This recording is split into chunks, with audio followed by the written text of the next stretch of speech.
Hey guys, it's Tim, and this is HN Annotated. Zack Snyder, a man who's mentioned nowadays can bring out the most diehard supporters or the most vicious detractors. Say what you want about his work, he was able to start off the only successful cinematic universe so far since the Marvel Cinematic Universe. However, recent evidence seems to suggest that that wasn't really what he was going for. This goes beyond personal views of how successful you view the now worlds of DC as, and goes right back to the man himself, Zack Snyder.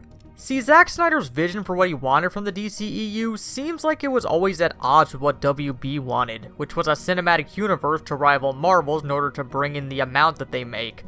This is really the goal of many movie studios, so it's not that surprising. Zack Snyder, on the other hand, wanted to go for a more self-contained thing, like the Dark Knight trilogy for example. It's already been stated that Zack Snyder had planned to have a 5-film series a while ago, as confirmed by Jay Oliva. The plan was to follow Superman's character from Man of Steel to BVS to Justice League's Part 1 and 2, and finally ending with an undisclosed 5th film that would finish Superman's arc. Obviously, DC had planned to build their universe around this, as Suicide Squad and Wonder Woman had really nothing to do with this arc. But eventually, due to a number of factors really, they pulled out of the idea sometime during Justice League's production. So what plans did Zack Snyder have for his 5-film arc?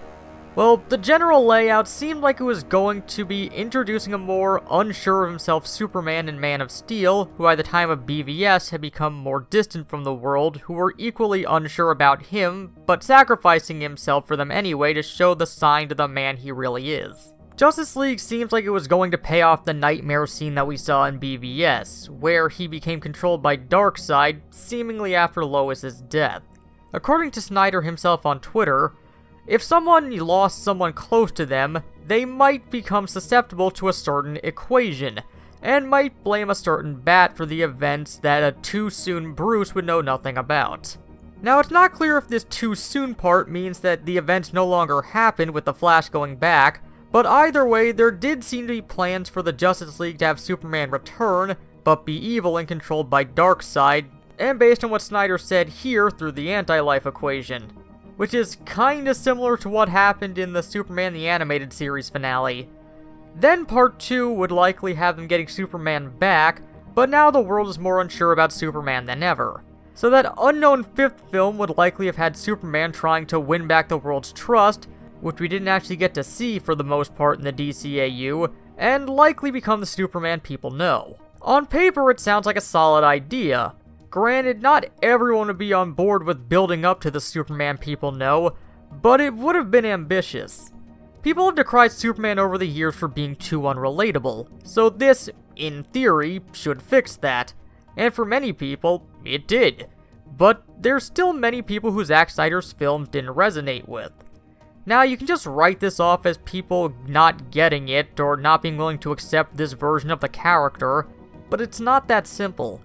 The brass tacks of the matter is that while the idea was solid, the execution is what ultimately took this idea down. Some of this can be seen as studio interference, but not all of it. One major problem is that Zack Snyder's Superman just isn't very engaging. He barely talks in either film really, and ultimately, we know things about him, but very little about who he is as a person outside of assumption in a lot of cases. If they were trying to make a more relatable Superman, you still need a character who audiences can connect to, and a lot of the time, that isn't Clark. Beyond this, a lot of the choices were either ham-fisted or awkward, and it led to a product that had a promising center, but was trapped in a lackluster shell. Beyond the Superman arc, though, Zack Snyder also had a set idea for what he wanted from Batman in this universe, which seemed to boil down to the Dark Knight Returns version. Snyder wore this influence on his sleeve, so this one's not that surprising. He had a Robin being killed by the Joker being the cause of an older, darker Batman, and even recreated lines and images from the comic in BVS. And it was going to go beyond that. When asked if there were plans to bring back the dead Robin in his universe, he said no, that Robin was going to stay dead, and there wouldn't be a Robin until Carrie took over. This would be Carrie Kelly, the female Robin from The Dark Knight Returns. So it looked like he was going fully towards that Dark Knight Returns idea for his Batman, even more than we saw. And while seeing the first live-action Carrie Kelly would have been interesting, it sucks what we would have lost to get it. because the Robin he says isn't coming back was Richard Grayson. This was in spite of the fact that the Robin who died in The Dark Knight Returns and the mainstream universe was Jason Todd, and WB would have had a much easier time dealing with his death. Dick, not so much.